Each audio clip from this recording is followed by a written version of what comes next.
Action has been folded to Benny Spindler, who's in the small blind. I think our friend Benny Bullets was a thing back at this point too. Spindler with 9-7 offsuit. And completes. Peter, why don't you fold out a turn, huh? Thielen checks his option with 10-3, and these two will go to the flop, which is Queen for deuce with 2 hearts. Benny bets, Thielen folds. Let's go. Next hand. Next hand. There's the bet from Spindler. Benny's gonna bet out 60,000. So right now we're spindling a tale of Benny Spindler, huh? Now you said it would be a fold from Thielen, but that is not a fold. That is a raise to 150,000. Thielen playing Spindler at his own game. This could be really fun. I don't know what. Look, I know very little about poker in the modern age, but at least that's where most of my education has come from. I have no idea how to pick apart these ridiculous hands. This is, I don't think we've seen one. This is like the first one, right? This is great. This is awesome. So Spindler just called the raise with 9 high. Now leads the turn for 175,000. Thielen has the best hand with 10 high. He's the best hand with 10 high, but also can't do anything after he reacts like that. No. No. If Torn opens this, it would be a little bit of a sign of getting ever so slightly impatient. Desperate to play a pot, been on the featured table. I think he'd know himself that this is a little too wide, but I said earlier on at the start of the broadcast, I've known Adrian for a long, long time, and he is not a man who likes to pass up on too many spots. So if he thinks he can take it down here, if he thinks he can get a little bit frisky and get away with it, that's exactly what he's going to do. Very aggressive and talented poker player. Would you recommend doing it with this hand from this position, though? No, no, I would not. Boyce calls with ace-6. Heads up to the flop. Jack 5-5. Ace high is good. He might just get away with it, though. Boyce without a heart, without a whole lot. Adrian's got the backdoor flush draw. It's a board that you generally just want to bet a lot. You can occasionally check it, but with this hand, you definitely got to just bet. Such a massive swing if we get the fold here. Unless Boyce is feeling a little out of line himself here, he probably should just fold. Like, but he's not going anywhere just yet. This is going to get a little bit tricky down the streets unless we see, you know, queen, heart, something like that. Oh, he's raised it. Oh, wow. Check and raise. The longer I look at Adrian Torn here, I do feel like he's got some bad intentions. I've seen the look in that eyes before. Now, I don't actually know in what way he plans on going about this, but he does not look like he's going to fold to me. We are playing some street poker here at the Irish Open. Listen, Adam, I'm going to tell you straight up right now, this ain't in my repertoire. I'm not pulling this move. I don't have the cojones. I'm not. He's getting very frisky right now, isn't he? You have to be so sure of your read to do anything here, because so often you're just going to do something, your opponent's going to have a 5. I can see his... Oh my God, you're so naughty. You're so bold, Adrian. What are you doing? How do you know? This reminds me of that Phil Ivey hand from years ago when he 7-bet jammed the flop. What is going on? How did he know? James, how did he know? Why it takes so long to push all in? Oh my God, stop. Oh my days. Stop. Boise. Immediately stop. Go on, if he Boise. calls, I walk out and I'm never doing commentary again. I support Boise here because he's got my chips. So, go on. Oh my days. Listen, you might not find it in your little GTO books. You might not find it on your PC, but we're playing street poker at the Irish Open and I love it. Go on, Ado. Unreal. Thorn in my side. Wow. That's all you ever I told you he had some bad intention in those eyes. I've seen that look before. There's a man that just got unhappy with all the cards he was getting. Pomeroy makes it 60K with ace-9 off. Pocket pair for Rafferty. 2 6s. He's going to call. And we're going heads up to the flop, which has a 6 on it. Queen 8-6. Set of 6s for Rafferty. Pomeroy is going to feel compelled to bet what looks like most of the rest of his stack. Those 2 stacks of yellow are worth 20K each. And he's going to leave those behind. So he bets 100, leaving himself what looks like maybe like leaving about 40K behind. Yeah. Rafferty shoves the 6s. Understandably, you would not expect Pomeroy to be this light. No, it's one of those boards where there are a lot of draws out there and you expect any bluffs to kind of have enough to call it off given the price. We can see that Pomeroy is as close to a complete airball as you could really get.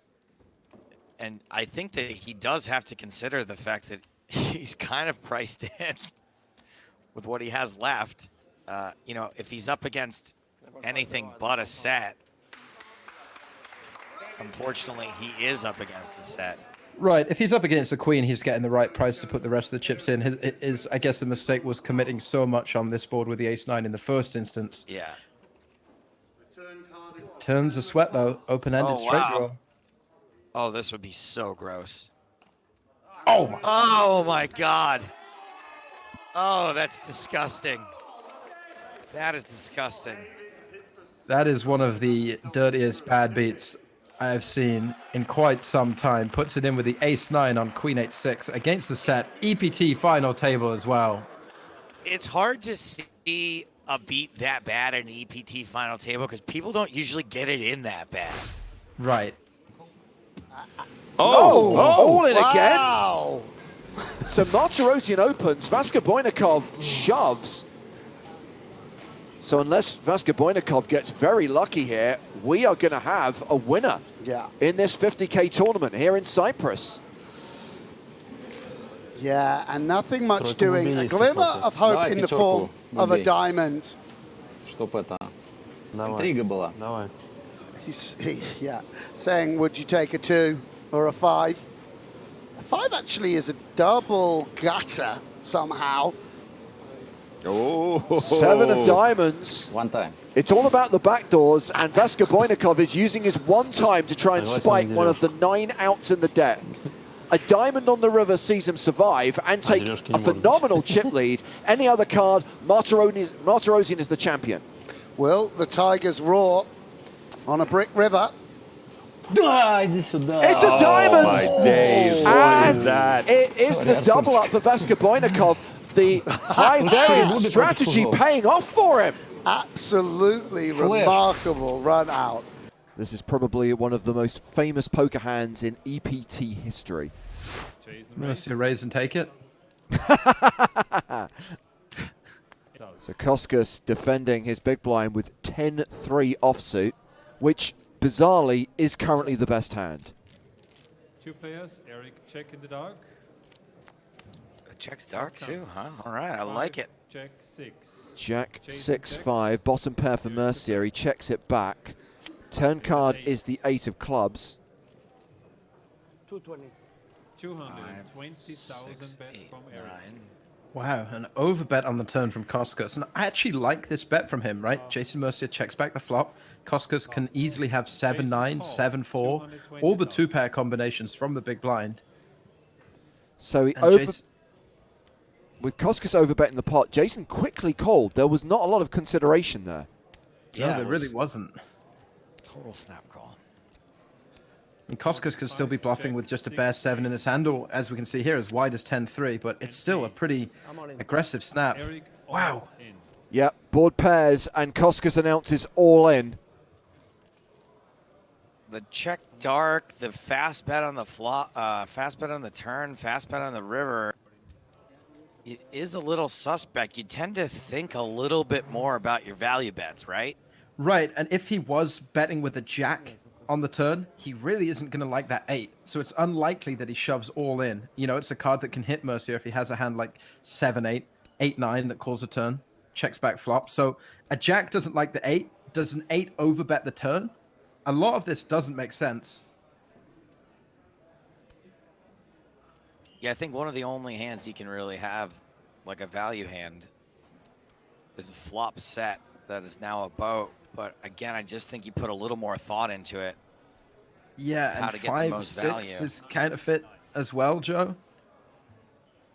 So that 2 pairs now dust. He wouldn't jam that. I guess he could still have 7-9, 7-4.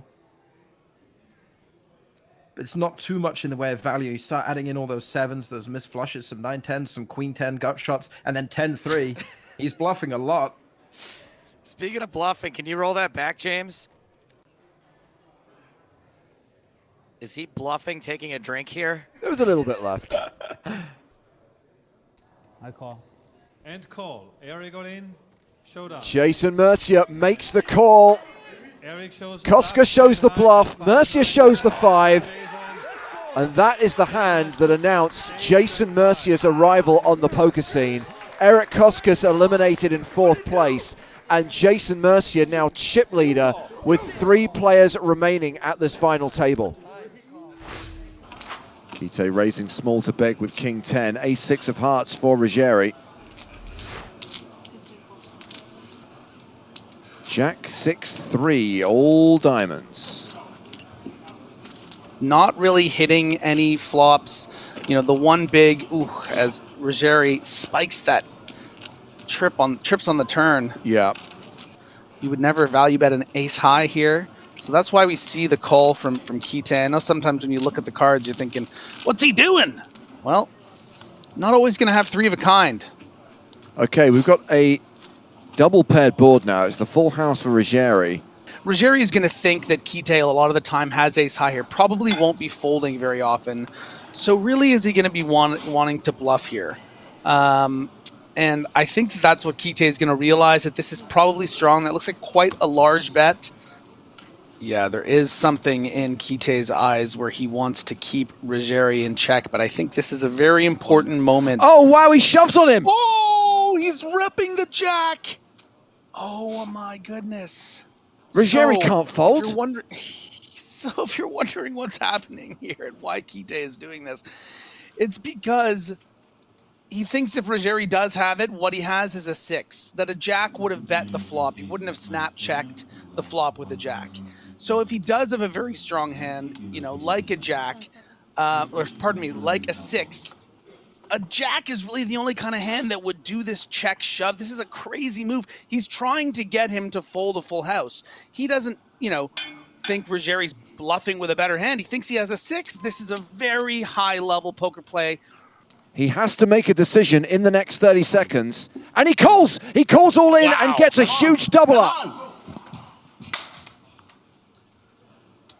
Huge hand, which is going to completely change things at this final table.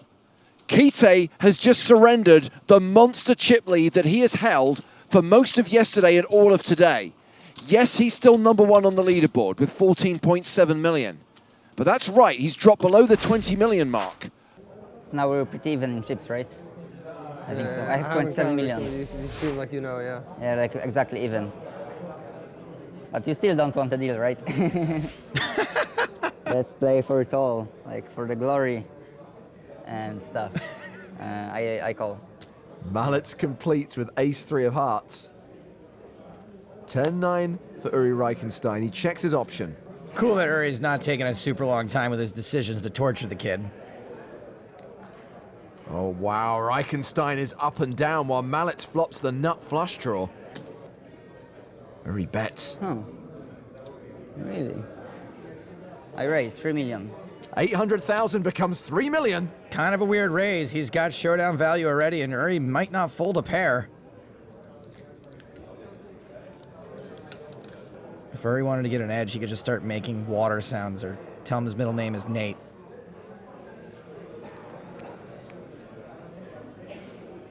Reichenstein calls the raise. The turn card is the 8 of hearts. What a card! Welcome to Cooler City. 1 million here. This is 23.9. 5 million. So Mallets has turned a flush. Reichenstein has turned a straight. This could decide the tournament. Let's just fold and I can go to the bathroom.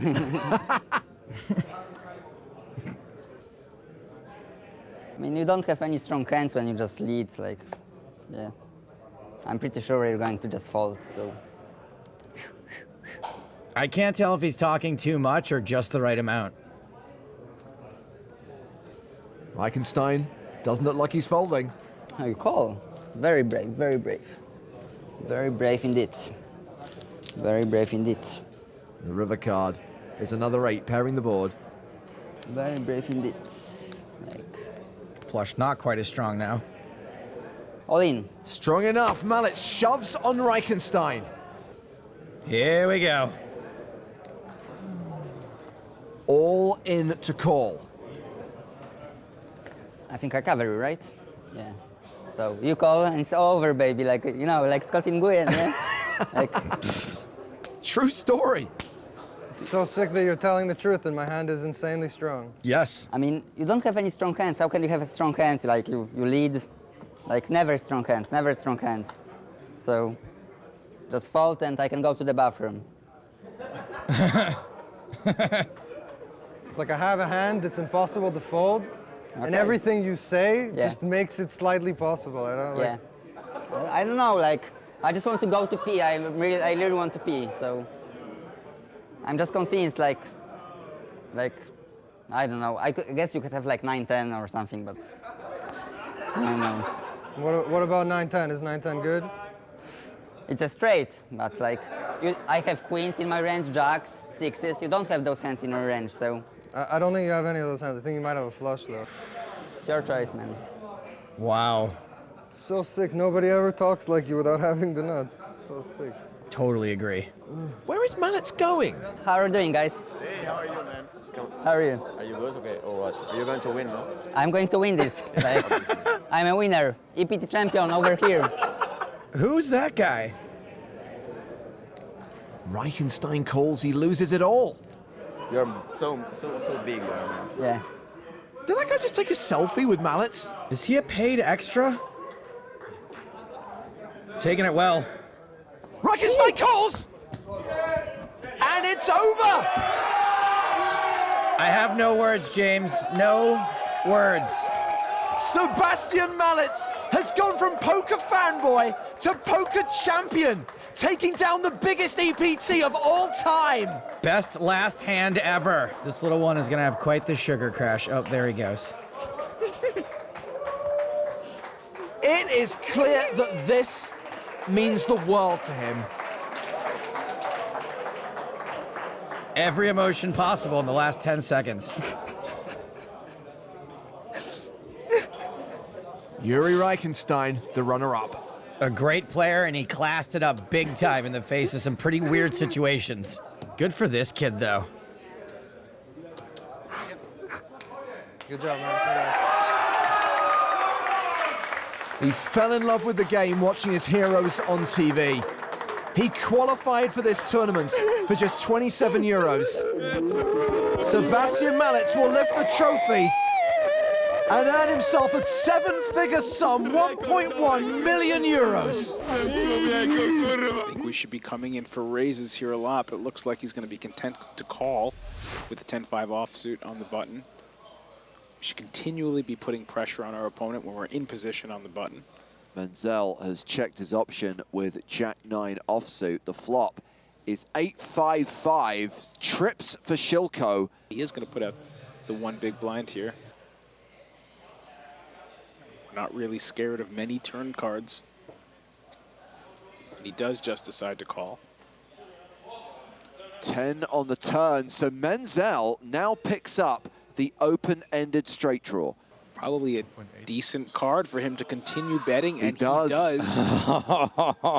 Bets 2.8 million. This is an occasion where the Germans are hoping that it is not always coming 7. Oh, man. Yeah, he has made the call, so we go to the river. 9.6 million in the middle. The river card is a queen! It could all be over on the first hand here, and it probably will be. It's game over. I don't see how Menzel gets away from this. He's rivered the straight, but Shilko turned the full house. Menzel was actually drawing dead on the turn.